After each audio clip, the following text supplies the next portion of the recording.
none other than Ivan van Sertima.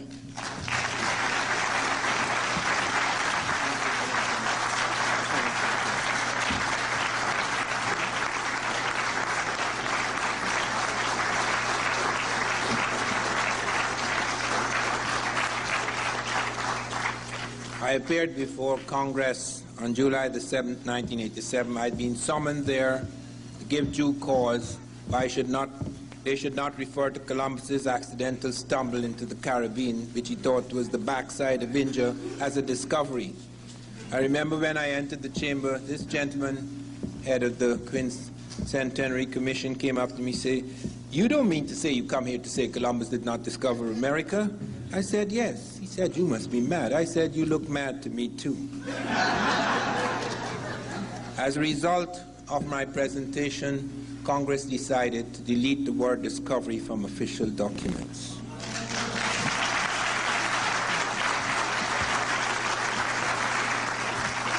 I presented a vast body of evidence, and it started as a peculiar accident because I was in the British Information Services, then I was in the British Information Services, and never intended to come to America. I'd heard such dark things about America, but I'd heard dark things about most countries. Anyway, I was on my way back. My Prime Minister had invited me to read poetry at the occasion of the independence of our country, independence celebrations, because I was known then as a poet. And I was on my way back, and Jan Carew, a famous Guyanese author, invited me to come to America. And I said, no, I'll never go to America. I've heard such dark things about America. No. He said, don't be foolish. There are dark things about all places in the world. You come and check it out. So I came there on a Saturday. Sunday morning he was asleep, and I came down into his library and I saw 3 green books, Africa and the Discovery of America, by Leo Wiener. This was done, I think, in the 1920s. The problem with Leo Wiener, however, he was strictly a linguist. And I felt that finding a number of African words in America would not be enough to prove the point. To prove something like that, which would overturn a great amount of thinking, would call for a vast body of evidence in many fields. So I actually began a critique of this. 30 years ago, I actually began to attack my own subject. I didn't know it would become my subject, because it wasn't good enough. Linguistics, I was trained as a linguist. I know that you could occasionally get a number of words. You'd have to prove a lot of things. You would have to have evidence in many fields to prove something like this. So I sent it to the editor, and I said, if anyone could show me just a few sculptures or portraits of Africans in America before Columbus, I would take another hard look at this matter, because he presented no pictorial proof, and he knew nothing about skeletal material, so he couldn't provide skeletal proof. And the editor at Random House, Charles Harris, called me up and said, Van Sertima, something strange has happened on my table. You ended your piece by saying, if anyone could show me images of Africans in America before Columbus, I would take another hard look at this matter. And I turned the page, and I turned the page, and I turned the page. There were 7 images of Africans. John Williams, the novelist, author of The Man Who Cried I Am, had been to Mexico and met a strange German, last of the Royal House of Germany. Hitler had put him in charge of the German embassy in D.C., and something happened, and he was dismissed. I was later to find out why he was dismissed by Hitler, because Hitler sent around a circular saying that everyone in the diplomatic service has to sign a statement saying they're a pure Aryan. And von Wutenow wrote back. Now, he was a count, the last of the royal house in Germany. This was strange for von Wutenow, strange for anybody in that position. Wrote back to say, there is no such thing as a pure Aryan. All people have black blood. Oh, God, he had to flee after that, because Hitler would have gotten him. So I rushed off to Mexico to meet this strange man. And I went to his chateau. He'd heard about me because I had written him first. and told him what I had done. And we sat in that place, okay? We sat on his steps half the night arguing because he couldn't. You have to show me a hell of a lot of evidence to convince me of something that everybody believes is true history. And he says, I said, I have to see these heads. He said, I have a few in my study. I said, that's not good enough. I have to be sure that they are valid, that you are now making this up. He was a little annoyed by that. He wanted to throw me out of the house. But nonetheless, I persisted. You have to prove this to me. I need to see sculptures of these people. And he says they're not in the big museums. They don't take chances like that in the big museums. You have to go to private collections. And the next day he started to take me to private collections, and I was utterly stunned. You would be surprised how much history is hidden in private museums. They don't allow these things in the big places. It's just like in Egypt. I am responsible for returning to the modern Egyptians the splinters of the Sphinx's nose and chin which Napoleon's army blew off. A friend of mine, Garland Roberts, an adventurer, he was in England. He went into the British Museum and he found that they had the splinters of the Sphinx's nose and chin. How he did that, but he's a fellow, he's a daredevil. He would risk his life just to prove a point. And I says, you go back there. I'm going to pay your way to Britain. You go back and photograph the damn thing. Pretend you are a, messenger boy, whatever it is, get a job there, get the damn thing. And he brought back startling pictures. And I called Sheikh Anta Diop, head of the radiocarbon laboratory in Dakar. He's dead now. He was the leading African scientist. And I got in touch with him and I told him what had happened. And I got in touch with Gamal Abdel Mokhtar, the Arab delegate at UNESCO. Sheikh Anta was at UNESCO too. And I got in touch with, I told Garland Roberts, he has to be on the phone. And we started a conversation with the British Museum. And I started out by saying, sir, we understand and we have hard visual proof that you have the splinters of the Sphinx's nose and chin in your museum. And I have the Arab delegate at UNESCO here and the African delegate, etc. And we'd like to negotiate the return of the splinters of the Sphinx's nose and chin to the Egyptians. Now, okay. Now, Van Sertima, we can't do that. See, most of the things we have in our museums come from all over the world. If we started returning things to this and that country, we'll have no museums. I said, sir, we're not asking you to destroy the museum. This is a specific object. This is a matter of the very gravest importance. I have on the line with me Gamal Abdel Mokhtar, the Arab delegate, Sheikh Anta Diop, the African delegate, myself, Garland Roberts, who has proof that they were the pieces. It's me, he photographed them. And he said, well, we will consider it. Do you know? Sheikh Anta spoke. I had a French translator. Sheikh Anta spoke. I spoke. Garland Roberts spoke. Do you know the Arab delegate? We're returning it to the bloody Arabs, He never said a bloody word. Because the Arabs are not Egyptian. Don't make any mistake about that. It's just like we are in this room here. This is America. It would be hard to find a Native American in this room. The world has changed dramatically. There have been half a dozen invasions of Egypt, the Persians, the Greeks, the Syrians, the Persians, the Greeks, the Romans, the Arabs. That is not Egypt. Egypt is no longer Egyptian. They have not a damn thing to do with the building of the pyramids. We now have hard proof, very hard proof, that Egypt was African when the pyramids were built. There is no question about it. This is not guesswork. This is not theory. We found the skeletons in the ancient graves. We found sculptures, which you'll never see when you go to Egypt. They don't put those things on display. But now we have the hard proof And I'll deal with that later when we come to deal with the Egyptian section of this lecture. But I appeared before the Congressional Committee and I presented 12 witnesses, all European. Because they're going to say I'm Afrocentric if I show them this African said this. No, no, no. I'm going to take the very people that you think you will listen to.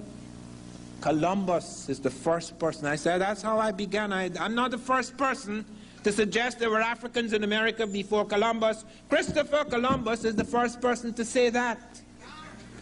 He actually says in the Journal of the Second Voyage that when he was in Haiti, Native Americans came to them and told them that black-skinned people had come from the south and southeast trading in gold-tipped metal spears. Columbus may or may not have believed, but he actually collected samples of these spears. They were sent back to Spain. They were meticulously, microscopically examined in Spain. And they were found to be identical, not just similar, identical with spears being forged in African Guinea. Of 32 parts, 18 were of gold, 6 of silver, and 8 of copper. Not only were they identical metallurgically, the words the Africans were using for these spears were the words the Americans were using. African word for gold, Ghana. That's why it's called Ghana. Gold Empire, the Golden Empire. And I checked it out in several African languages. Sarakole, Soninke, Gadzago, it's Kane. Vayan Mende, Kani. Kisi, it's Kani. Kono, it's Kanin. Fuel, it's Kane. That's the word for gold. And that's the word the Americans are using. And they have their own bloody gold word. Why are they using this strange word? And presenting material which, when checked out, when the metallurgists checked it out in Europe, they found the spears were identical in the ratio of gold, silver, and copper alloys. How could you have linguistic and metallurgical identities like that? It is utterly impossible. Not only that, I then went beyond that. I not just showed Columbus. Ferdinand wrote a book about his father, and he said, my father told me that he saw Negroes north of Honduras. Columbus knew what a so-called Negro looks like. He was in Africa. That's how my book began. Columbus sitting at a table in Africa, arguing with the Portuguese. I tracked this man down. It is possible when you become very famous, people could track every little thing. Who you slept with, who you tried to kill, who slept with your wife or your husband, everything. And one found a hell of a lot of stuff on this clown, or rather this villain. He did some horrible things. He's known as the Great Discoverer. Ferdinand said, my father told me he saw Negroes north of Honduras. He not only heard of them in Haiti, he actually saw them north of Honduras. Vasco Núñez de Balboa, on September the 25th in the year 1513, I've got it down to the day. He's coming down the slopes of Paracu in Darien, which we now call Panama. And he and his men saw 2 tall black men among the Native Americans. They are startled. They haven't brought no black people there. Several of them commented it. Peter Martyr said they must have been shipwrecked. Then he also said they were Ethiopians. Well, Ethiopians, the word Ethiopian is not used for people of Ethiopia. The reason why Ethiopia gets that name, Ethiop means burnt skin. People of burnt skin would generally call them Ethiopians. So it's not referring to Ethiopia. Peter Martyr said they must have been shipwrecks. Lopez de Gomara said these blacks Balboa saw in the Indies were identical with the blacks we saw in Guinea. Rodrigo de Colmenares saw blacks. Captain of Balboa saw blacks east of the Gulf of San Miguel. Alphonse de Catafact reported in his book, Study of Panama. L'Abbé Brasseur de Bourbourg was the guy who went to Panama, said there were 2 distinct people in Panama. The Mandinga, black skin, and the Tule, red skin. The red skin would be the Native American. And Alphonse de Catafact presents us with a map showing blacks in various places in early America. The Charus of Brazil, the Yamasee of Florida, and the Black Caribs of St. Vincent, pre-Columbian. Alonso Ponce cites them off Campeche in Mexico. River Palacio cites them off Tegucigalpa in the Nicaraguan Honduran border. Ramon Pane speaks of them as the black gold traders. Fray Gregorio Garcia cites them off Cartagena, Colombia. A dozen Europeans, Christopher Columbus, Ferdinand Columbus, Vasco Núñez de Balboa, Peter Martyr, Lopez de Gomara, Rodrigo de Colmenares, Alfonso de Catafags, L'Abbé Brasseur de Bourbourg, Alonso Ponce, River Palacio, Ramon Pane, Fray Gregorio Garcia, seeing things that are not there. Probably blacks are haunting their dreams. It's absurd. You cannot have 12 eyewitnesses to an event that never happened. And I have not just 12 eyewitnesses. That is just one piece of evidence. I have 12 pieces. So it's not just the eyewitnesses, there's the metallurgical evidence. That it was tested. They were found to be identical in the ratio of gold, silver, and copper alloys as spares being forged in African Guinea. 18 parts gold, 6 silver, 8 copper. How could you have identities like that? Then there's the linguistic identities, which I just mentioned. Saracolis and Inki, Gadzago, Vai, Mende, Kisikono, Pule went through half a dozen African languages to check out the word. And they're using the same bloody word that the Americans are using. How is that possible? If it was a European, you only need one piece of evidence. I'm giving you 7. How could you deny that? And it doesn't stop there. There is the botanical evidence. Take the banana. We use the word banana for the banana, but that's not the African word for the banana. The word for the banana is bakoko in Africa. Banana is an Arab word. The Africans didn't have bananas. The bananas were introduced into Africa by the Arabs very early, and they have a different word for it. Banana. They do not have banana. They have bakoko. I have checked the bakoko word because they found bananas in Peru. Peru didn't have bananas. Pre-Columbian Peru is not supposed to have, they didn't have original bananas. The banana, the reason why we found the banana is because when they buried their dead, they would have ceremonies every year, the year of the day of the death, and they would put fruit in the grave, and among the fruit they put in the grave was the banana. And they do not originally have bananas. That has been checked out. It's only found in these graves. If they were eating the banana, we'd find other kind of evidence. And the word for the banana in Peru is the same as the word for the Africans have. We call it banana, but the Africans call it bakoko. So I started checking out the words in Peru. How did this banana appear? They don't have bananas at that time in South America. And found in Galibi it's bakuku, in Oyapock it's bako, in Oyampi it's these are all South American languages.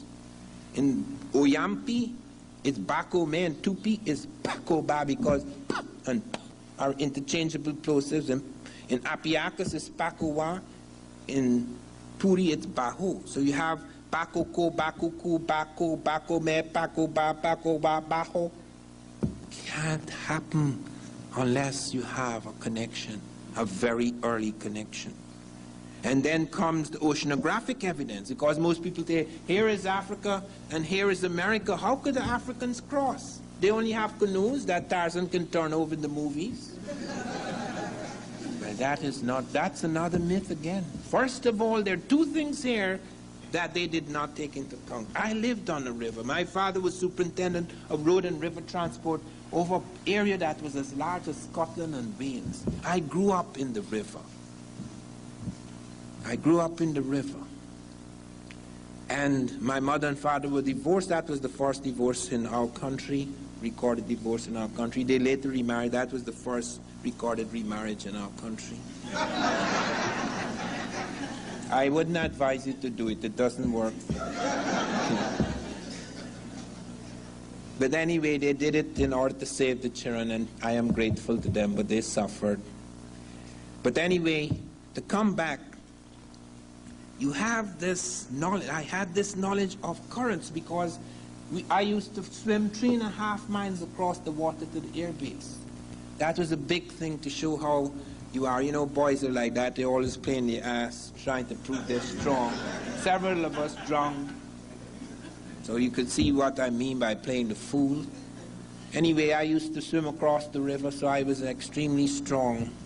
And I knew about currents, because most people think the river is just like that. No, the river is alive. In certain parts of the falls in Guyana, the water is running as fast as a motor car. You don't have to have an engine. You have to know how to steer, or it hits you against the rock and you're blown to pieces. The water moves as fast as a motor car. And in those waters, they do not move as fast as a motor car, the great rivers, but they move with force and take you places. And we have discovered 3 currents of Africa that take you automatically to America. There's one of the Cape Verde, one of the Senegambia coast, one of the southern coast of Africa. Once you are caught in those currents, you have to come to America unless the fish get you first. Whether you have an engine or not, the water is the engine. It's very powerful. And it's exactly where those currents end that we find the African presence. It goes to Mexico. It goes into other parts of America. It goes to Brazil. They've recently found, listen to this, look at the lies involved here. They recently found an African Negro woman. I say Negro because not all blacks are Negro. The African has 6 faces. For example, if you're in a dry African climate, you have a narrow nose. If you're in a wet or moist African climate, you have a broad nose. Most people don't know that. They don't know they have 6 types of African. There's the Nilotic type. They're all black. But they have the Nilotic type, the so-called true Negro type, all sorts of types they have. And I have in my new book the faces of the various types. And all of these types appear. But what is most extraordinary is the evidence we have of their ships. They had the ships. Thor Heyerdahl became world famous because he got the Baduma people on Lake Chad to build a boat that the Africans built before Christ. Thor Heyerdahl used the boat the Africans built before Christ. They showed him the model. They built the boat. He financed it. A boat they were using before Christ, and it crossed the Atlantic successfully. Heyerdahl told me, Van Sertima, we did not even have to fish. The fish jumped on board. Because in those currents are millions of fish. Millions. And it wasn't just Heyerdahl. Alain Bombard also tested African boats. And they made it in less time than Vespucci. You have several, if you study the work I have done in the new book, Early America Revisited, you'll see these guys made it in less time than the European boats because of their knowledge of the currents. And they're not only currents of the Cape Verde, of the Senegambia coast, of the southern coast of Africa that take you to America, they're currents that spin you back towards Africa. We have an evidence of a boat, American boat, Native Americans landing in Africa 62 BC. There were 7 in the boat because it was an accident. They were taken there because the currents that not only take you there and pull you back. We don't have any evidence of Europeans doing that. We have it in Native American 62 BC. That is in my book, They Came Before Columbus. And apart from this oceanographic evidence, there's the navigational evidence. That's the boats. The Africans had the boats. The Africans built the boat for Heyerdahl. Heyerdahl became world famous about how he crossed the Atlantic. He didn't build the boat. It was Africans who built the boat for him, a boat they had used before Christ, the Baduma people on Lake Chad. It's in my new book, Early America. You'll see the boat. The Africans built it. They could easily have crossed. And when you cross, the current actually takes you into the Caribbean, to Brazil, or parts of South America, to Mexico, etc. Recently, listen to this, look at the cheating going on, look at the profound dishonesty of scientists. They found a Negro woman in Brazil, where the currents come from Africa, the Caribbean, Brazil, etc. They found a Negro woman in Brazil, 12,500 years old. That is even before the Native Americans. Now, Negroes always came from Africa, but it was so embarrassing that they suggested, yes, it's a Negro, but it came from Asia. Now, this is Brazil, you know. Brazil is on the Atlantic coast. To come from Asia, you have to get a boat that's going to take you all the way to South America, and then you have no car. Currents may take you, help you to get to South America, but then you have to walk to Brazil. Then you get the tip, you have to walk all the way to Brazil to drop your skull. And the New York Times ran the story like that, you know, thinking, and they even changed the name. When they found this Negroid woman, they call her Louisa, because the first human we found on earth is Lucy, an African. So they call her Louisa. But when it got to the New York Times, they call her Valherbe or Malherbe or something like that. And she comes from Asia. Niggers don't come from Africa anymore. They come from Asia. You find them in the wrong time, in the wrong place. Jesus Christ, I mean, how far can you take this nonsense? It is absurd. And you find also skeletal evidence. Listen to this, because I have to be very careful here. I was in 2 intelligence services in the world, the Guyana Intelligence Service and the British Intelligence Service, and you're not supposed to tell secrets. So I have to say this in a way that shows that I don't know nothing. Okay. They found 2 African skeletons in United States Virgin Island at Hull Bay, St. Thomas. These skeletons were found in a strata or layer of earth which is datable 1250 AD, 2.5 centuries before Columbus. But they could not date the bones. Something strange had entered the bones of these skeletons. Now, I know why something strange had happened, why something strange had entered, because of something that was done in that area, and I'm not allowed to talk about it. All I could say is not far from Cuba, and Cuba was giving us some trouble, and we had to tell Castro, come on, we're the world power, so don't play the fool with us. We'll teach you a lesson. That's all I'm allowed to say. But I went down to the Virgin Islands when I heard about these skeletons. And they promised, I shamed Vesalius, the archaeologist of the island. I spoke to the whole university, a big crowd, shamed him. He said he'd allow me to see the skeletons. Come there by 12 o'clock the next day. I arrived 10 to 12, raced across the island.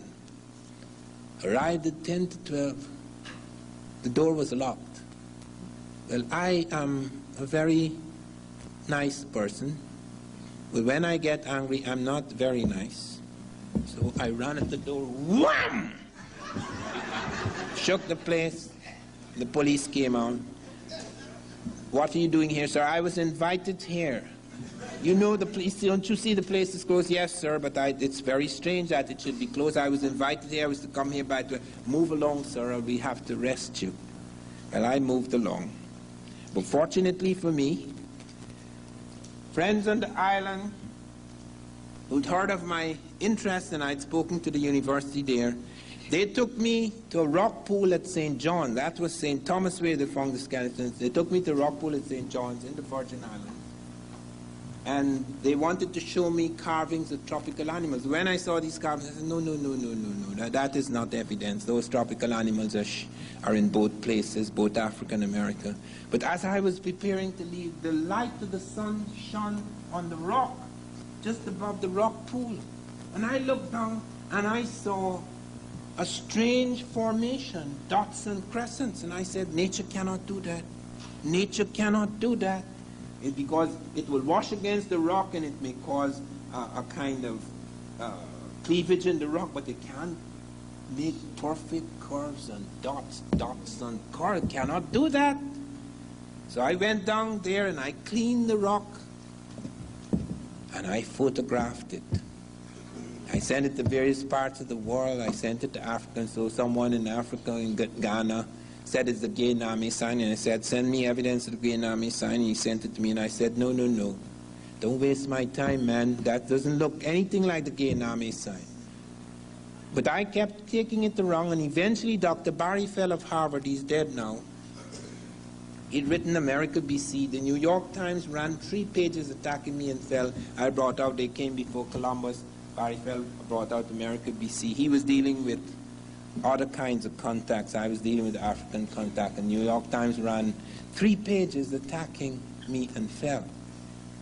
They wouldn't even allow anybody in America. But fortunately for me, Dr. Clarence Wine, the oldest of American archaeologists, who'd been on the place where they found the stone heads with African faces, he wrote a marvelous essay on me. Because he was the oldest American archaeologist, they couldn't kick out his essay. So he said, I am absolutely convinced of the soundness of Van Sertima's conclusions. So in spite of all that, it came through.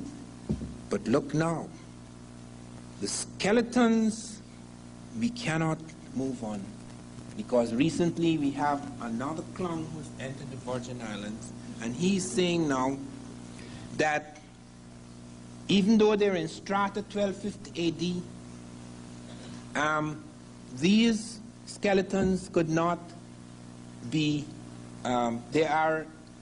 could not be Africans because they have, could not be proper Africans because they have something teeth, you know, they have some problem with the teeth. And Africans cannot have that problem because they are some sort of nonsense about they don't eat certain things, you know, so that they, I mean, the most absurd, I mean, I find it difficult to remember it because it is so absurd, I do not know how long I could keep it in my golden brain. I mean, these people are awesome. I mean, look, what incredible evidence. If I did not find that script which was translated, plunge in to cleanse yourself, this is water for ritual ablution before prayer, because Barry Fell says, it's Libyan, so I sent it to the Libyan Department of Antiquities, and they came up with the translation. Plunge in to cleanse yourself, this is water for ritual ablution before prayer. And then comes a map. It's in my new book, a map of Brazil that shows independent black settlements in Brazil, pre-Columbian. And then comes the oral evidence in Mali. They speak of a king, Abu Bakari II, who wanted to cross the ocean because he felt there was land beyond. And he appears, the Mexicans report this strange black man in white robes appearing. And it is also reported by the Arabs because Mansa Musa went to Cairo. He's a Muslim, and he went to Cairo. When he was in Cairo, he talked about, they asked him, what happened to your brother? And he told him that he wanted to cross the ocean and he never came back. And it's recorded by the Arabs in Al-Kalkashandi and the Masalik al-Absar, Fir Mamalik al-Amsar, so that's the documented evidence. Then there's the iconographic evidence. So I've presented 12 pieces of evidence: eyewitness accounts, metallurgical evidence, linguistic evidence, botanical evidence, oceanographic evidence, navigational evidence, skeletal evidence, epigraphic evidence, the script, cartographic evidence, a map, oral evidence of the Mali Griers, documented evidence, the Arabs, Al-Kakashani, the Masalik al-Absar, Fi Mamalik al-Amsar, and the iconographic evidence. That is, you look at my book and you're going to see sculptures of Africans. There's everything. The texture of the hair, the shape of the faces, lips, noses, everything. And one of the things they found, and I'm not going to talk about it at this point in the lecture later, they found something that is so astonishing that they are utterly embarrassed. And that was found after. But here is the 1310, 1311 journeys where I present 12 pieces of evidence. I did not know of an even earlier visit because that is what I presented to Congress. and they decided to delete the word discovery. So let me make it quite clear. Truth, trust that the ground will rise again.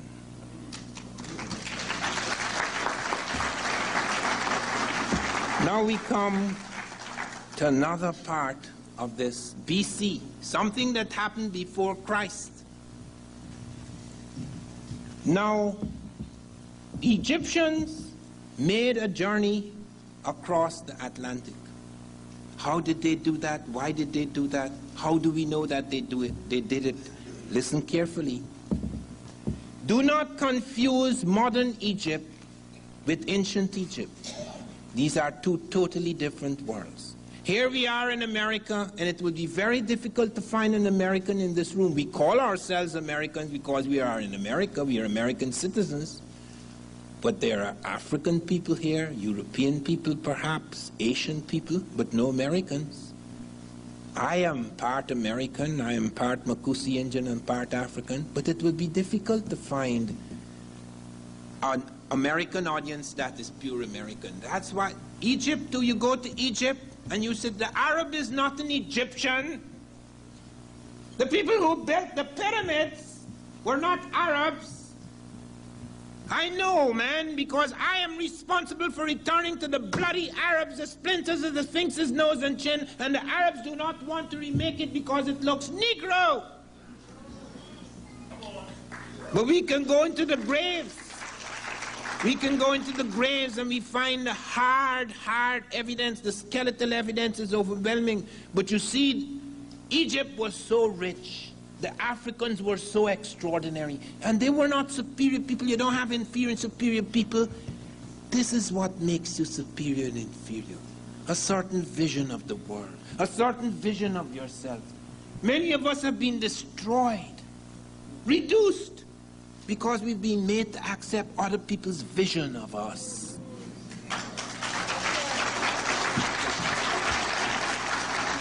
You look at Hitler. Hitler was a bloody lunatic.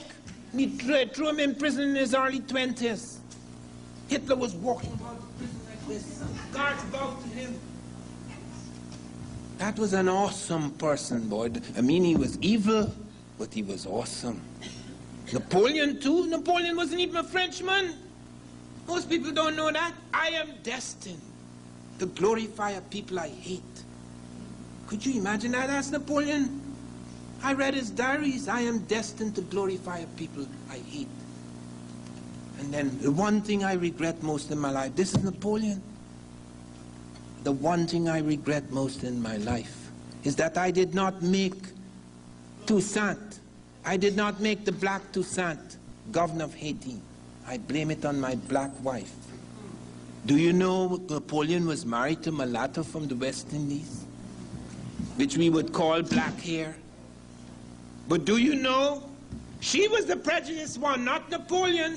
Napoleon wanted to make Toussaint governor of Haiti. His wife said, no, why would you give up territory to nigger?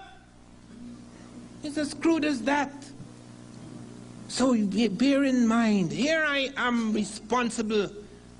I financed a telephone link-up between Gamal Abdel Mokhtar, the Arab delegate at UNESCO, Sheikh Anthony Diop, the African delegate at UNESCO, myself, the representative of the British Museum, Garland Roberts, who found the pieces, and another gentleman who did translations from the French. And British began, no, Van Sertima, we can't do that. Because if we start returning this item and that item to this and that museum, we'll have no museum. I said, sir, we're not asking you to return everything from your museums. We're well aware of the things that have been taken from other museums and other places. This is a very specific thing. It is of no value to you. You can't show it. What is the point? You can't show the splinters of the nose. Nobody's interested in splinters. Put the nose back on. But the Arabs do. The Mokhtar, the Arab delegate, never said a bloody word. Boy, he don't want no nigger nose interfering with the tourist trade in Egypt. It's as crude as that. Look why Egypt is no longer Egyptian. These are not the people who built the pyramids. The Syrians attacked in 654 BC. The Persians attacked in 550 BC. The Greeks attacked in 320 BC. The Romans attacked just before and after Christ. The Arabs attacked 638 to 640 AD. That is why Egypt is no longer Egyptian. They have nothing to do with the building of the pyramids.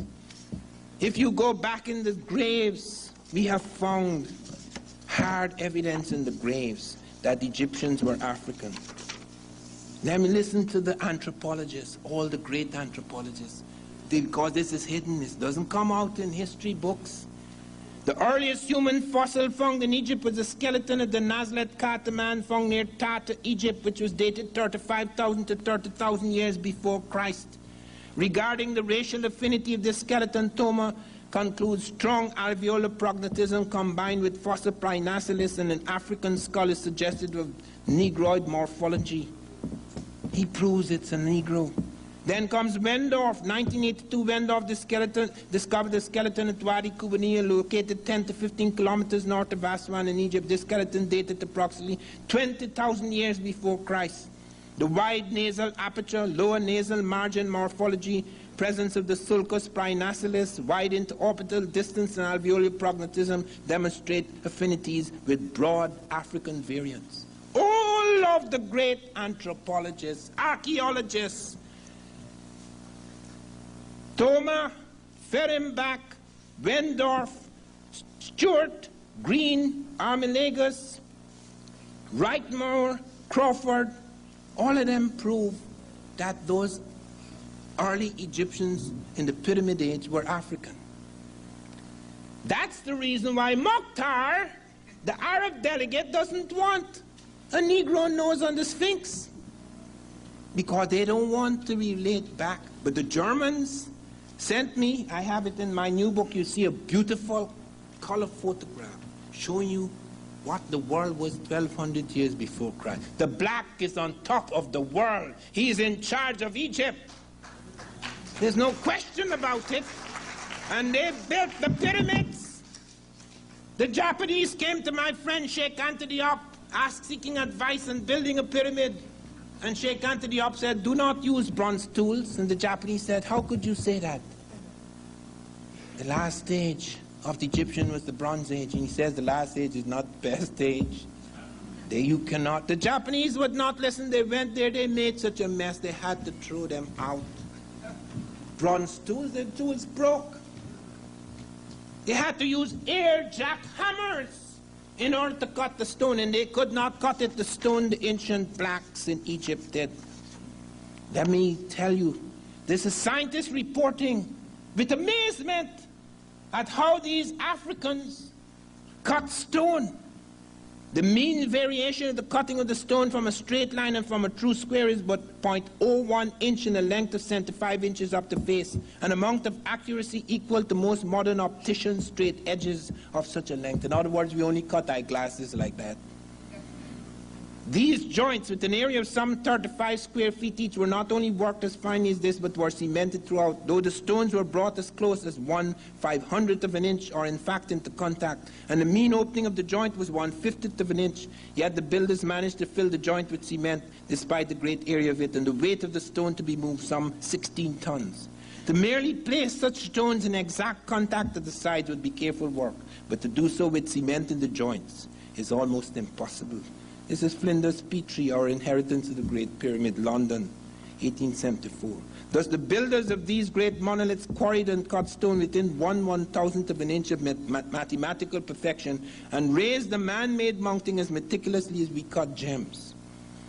There are approximately 2,300,000 blocks of stone which comprise the Great Pyramid. These individual blocks weigh from 2.5 tons to 70 tons, as much as a railroad locomotive. Originally covered an area of 13.1 acres. The Great Pyramid, listen to this as I close on this part. The Great Pyramid contains more stone than all the churches, chapels, and cathedrals built in England since the time of Christ. If all the stone in this pyramid were sawed into blocks 1 foot on an edge, and these were laid end to end, they would stretch 2/3 of the way around the globe at the equator. The Great Pyramid contains enough stone to construct 30 Empire State Buildings.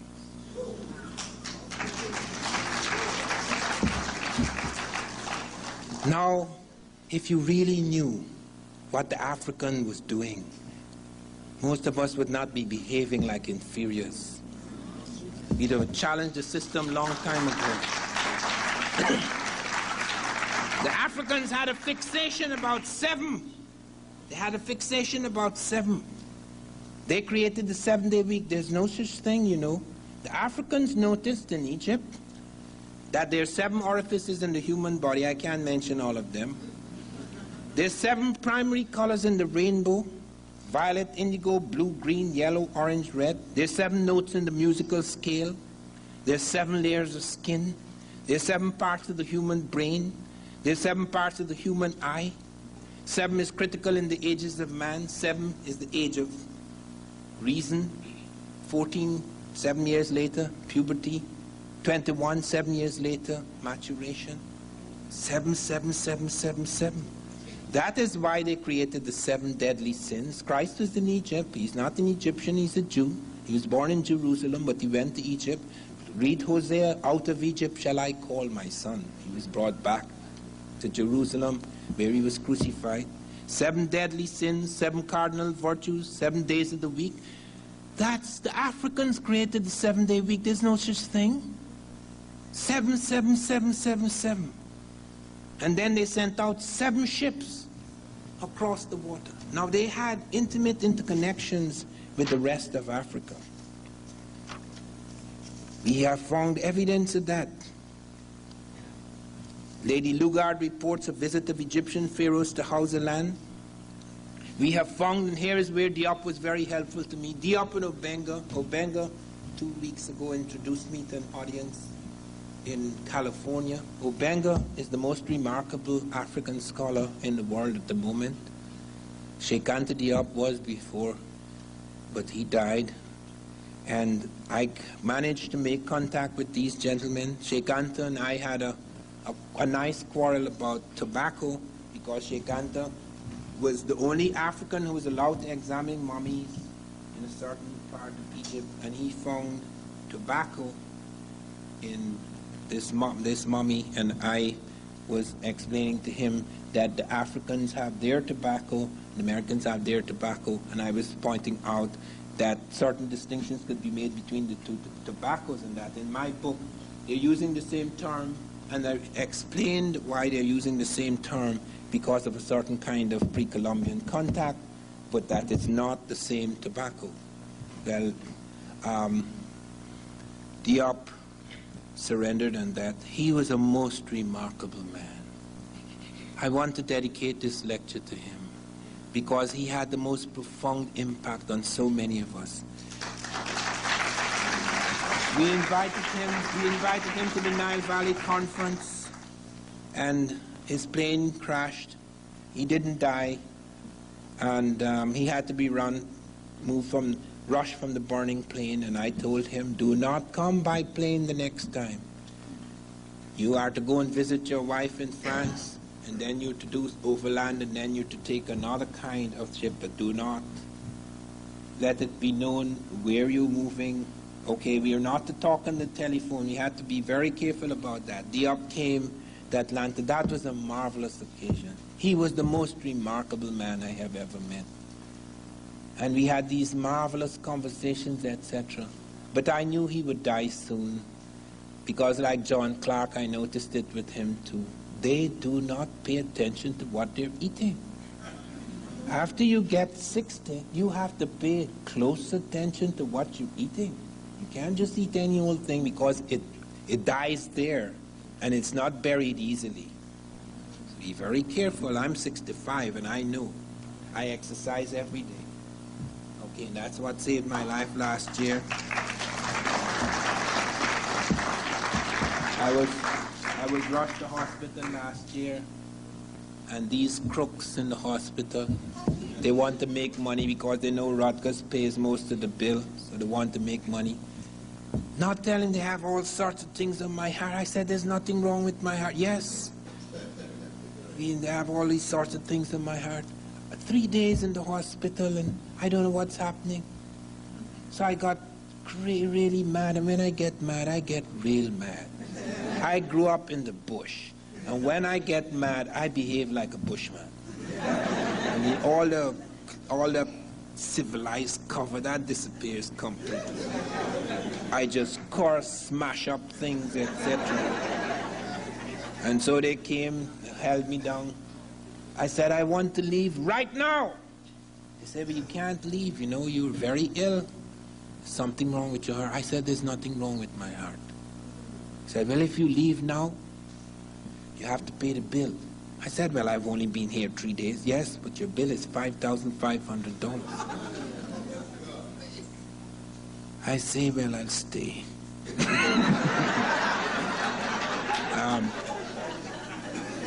So they said, I said, but okay, I make a deal with you. Put me on a treadmill if you think there's something wrong with my heart. And I ran a mile at full speed. And then they shook their head. Well, you're under a bit of stress. But if you had run that mile the way you ran it, and there was something wrong with your heart, you would have died. I said, thank you very much for being so truthful at last. But to come back, the incredible things that we're finding now, we found in America, that the Egyptians made a trip to America. They sent out 7 ships. We found it in a tomb in Egypt, where these ships, 7 ships, are heading towards the west. 7 was everything to them. So they sent out 7 ships. And we have it in this painting among the Ramesses around 1200 BC, these 7 ships heading towards the west. And we find intimate interconnections between the Egyptians and the rest of the Africans, because people could say, okay, Egypt is separate. Today it is, because the Egyptians are no longer Egyptians, just like the Americans are no longer Americans. You come into this room, it would be hard to find a Native American. You go to Egypt, and it's hard to find an Egyptian. So be very careful about the past and the present. These worlds have changed dramatically. And so we have lots of evidence of their links to the rest of Africa. Sheikh Anta Diop and Theophilo Benga presented, and it's in my new book, more than 100 words in Wolof, a West African language, the language of Sheikh Anta Diop, more than 100 words which are identical in all their forms. That is utterly impossible. UNESCO surrendered. All of these big professors with all their big degrees and so, they had to surrender because these 2 super Africans proved beyond them, beyond the shadow of a doubt, that that's all a lot of nonsense. This is clearly what we say it is, and they surrendered. It has been established beyond the shadow of a doubt. The connections between Egypt and the rest of Africa were extraordinary. We have Lady Lugar reporting on a visit of Egyptian pharaohs to Hausaland, an Egyptian golden breastplate found in an ancient layer in Nigeria, more than 100 Egyptian words in all their forms and variants found in Wolof, Diop's language. The African word for God, what is the word for God? Amen. You use it in your prayers. That's African. Amen. Jesus was in Egypt, you know. Out of Egypt shall I call my son. He wasn't an Egyptian, he was a Jew, but he went to Egypt.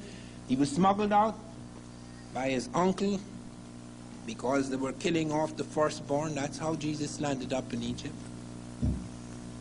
And the 7-day week is Egyptian. Egyptian golden breastplate found in ancient Nigeria. As I say, nearly 100 Egyptian words in all their forms presented to UNESCO. UNESCO had to surrender. They couldn't believe it. Obenga and Diop proved it beyond the shadow of a doubt. They even take the word for God. What is the word for God in Egypt? Amen. You saying it in your prayers, that's African. Amen. Amen and Amen is Egyptian, and Am is West African, comes from that, and Nyam is East African. So you have Amen and Amon Egyptian, and Am West African, and Nyam East African. Don't think everything is lost. There are all sorts of clues left in the past, and that if you learn certain things, you can pick them up. So they can't fool us anymore. And we find the incredible things that they did, the building of the pyramids and all these things, but they also built remarkable ships. And we have evidence, not only they show their ships moving, But they show, it is shown about Americans, the Popol Vuh, the Bible, the Quiche Maya. I have the Bible, the Quiche Maya, that shows blacks arrived in America before Christ. Champollion supports that, Lefebvre supports that, Sahagan supports that, Sorensen supports that, Sav Soderbergh supports that, Rosalie supports that. I've been through all these documents. They're finding these things and people are just pushing them aside, but not anymore. Then came the clincher. I was invited to, before the Columbus celebration, I was invited to the Smithsonian, the leading scientific institution in this country, hoping to wipe me out before 1992. And my opponent surrendered. Showed them the 7 braids that you can't argue with. No sculpture in America has 7 braids. 7 is everything to the African Egyptian. He created the 7-day week because he finds there's 7 parts to the human brain, 7 parts to the human eye, 7 notes in the musical scale, 7 primary colors in the rainbow, 7 orifices in the human body, 7 layers of skin. You can't argue with that. So he invented the 7-day week. All this thing about God created the world in 6 days and rested in the 7th, that is taken by the Christians from the Egyptians. Jesus was in Egypt. Even the word Christ, he's not Jesus Christ, he's Jesus the Christ. Christ is an Egyptian word, K-R-S-T, Christ. K-R-S-T, the anointed one. That's how he became the Christ. Don't dismiss him, okay? I'm just pointing out the terms, okay? He was in Egypt, out of Egypt. Read Hosea, out of Egypt shall I call my son. He wasn't born in Egypt, but he was smuggled out in Egypt because Herod was killing the firstborn. And he appears among the Egyptian doctors. And so you get certain evidences like that. And I've checked out this. I have so many sources. Champollion, reporting the 7 ships arriving from across the water. Champollion, Lefebvre, Sahagan, Sorensen, Sav Soderbergh, Rossellini, and above all, the Bible of the Quiche Maya. They destroyed so many books in America, but they didn't destroy all the Bibles of the Quiche Maya. So we have that reporting these dark-skinned people arriving on 7 ships, and they have the 7 ships. And then we have the clincher. We have a map of South America found in ancient Egypt with correct latitudinal and longitudinal coordinates. I showed that to NASA. I was the first person to go to NASA to study blacks in space. You don't even know what to... It's not only we don't know the history, we don't even know what's happening. Do you know the leading technical astronaut in our space team is a black man? Colonel Gregory. He's restructured the cockpit of our spaceships. Do you know that the leading woman in our space team is a black woman, Dr. Christine Darden? She's reshaping our airplane so that in the 21st century we've just entered. Certain airplanes, not just the exotic airplanes, would be able to fly faster than sound. Do you know that? No. I had to go there. I nearly died at NASA because they invited me along with delegates from all over the world, China, Russia, various, to witness the blast-off of the first black American in space. And I did not realize I have different ears. I grew up in a forest. I hear lights.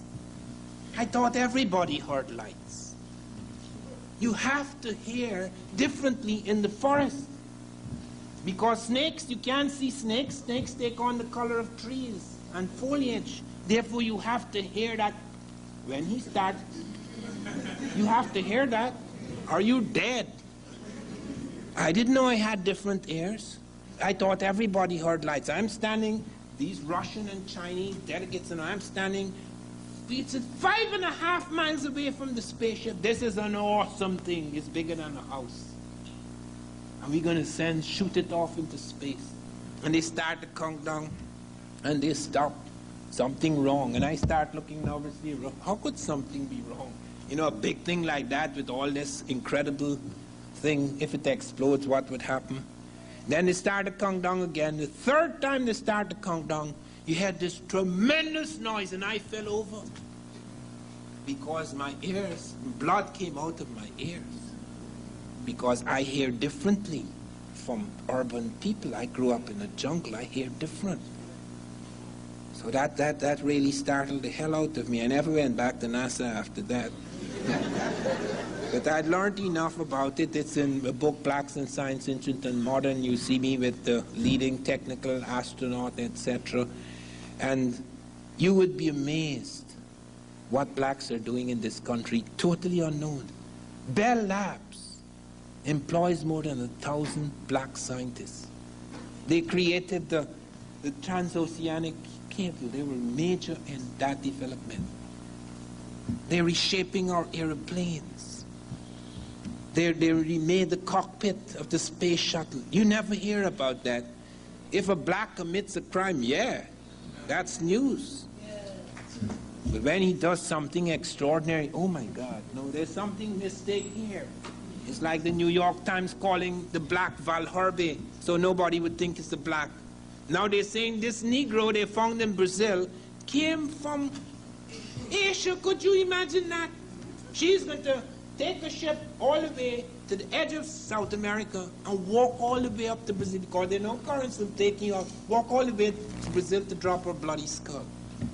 This is the state of the world we are in. But let me show you the slides now, because you have to see some of these things to believe them. So if we could shift to the slides. But then one more thing I must say, just one more thing, very important. They have found a map of South America in ancient Egypt. It was known as the Piri-Reis map because of a Turkish admiral who found it there. And it has correct latitudinal and longitudinal coordinates. No European could have drawn such a map until after 1744, when the chronometer was invented, yet the Africans had it before Christ.